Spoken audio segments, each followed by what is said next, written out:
Good afternoon, I'm Gareth Carroll of Beckett Financial Services, and this is my colleague Donna Roberts.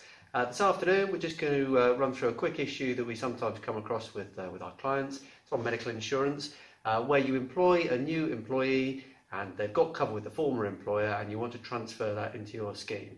So I'm going to play the role of HR manager. Donna's going to be the employee that I've headhunted, I'm trying to get on board. So Donna, we've made you a very generous offer, 20% above the current salary, guaranteed bonus for 2 years. Benefits package with us is very comprehensive. You get income protection, life cover, medical insurance all day one. Brilliant. Can I check one quick thing on the health insurance? Yeah. My husband actually got diagnosed with cancer 4 years ago. He's fine now, but I'd just like to get some reassurances that will continue to be covered if I start employment with yourselves. Right. You have to check that with our broker. That's right. You do need to make some checks at that point. The first thing to check is the current underwriting. If your scheme's MHD, then obviously it's not an issue because pre-existing conditions are covered. If the person is currently insured with the insurer that your company scheme is with, then they'll hopefully be eligible for an internal transfer, which they would get if they've had 12 months worth of cover. Finally, if the company scheme is insured with AXA, they still accept transferees with no further underwriting. Yeah.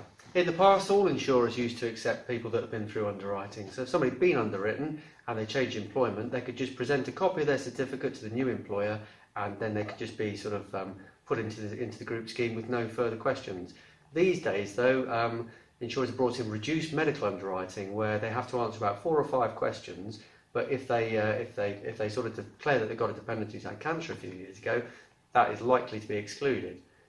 So in this situation, I'm taking on an employee, but potentially her husband's not going to get cover for his cancer. There is one option there, and that is that they could continue cover on an individual basis, and the insurer will factor in the claims experience of that member and price the individual cover accordingly, and perhaps the company would foot the bill. Yeah, it's going to be more expensive because you're not going to get group rates, but you might just run that policy for 5, 6, 9 months until the group's renewal is up, and then as you do your market review, have a word with the insurer as the renewal comes up, because the insurer, if they think they might lose the business, then they might make a commercial decision and accept the member with no further exclusions being applied. The other option that they've got, you could, on your group scheme, you could move to medical history disregarded underwriting, where pre-existing conditions are covered, so you're not going to have this issue. That's available to groups with a minimum 15 employees. It is going to be more expensive, probably in the region of 20% more at least, but obviously pre-existing conditions will then be eligible for cover. Yeah. So that's the situation, just something that we thought you should maybe be aware of. If you are looking for high-profile employees and they've got current cover, these are the things you need to check.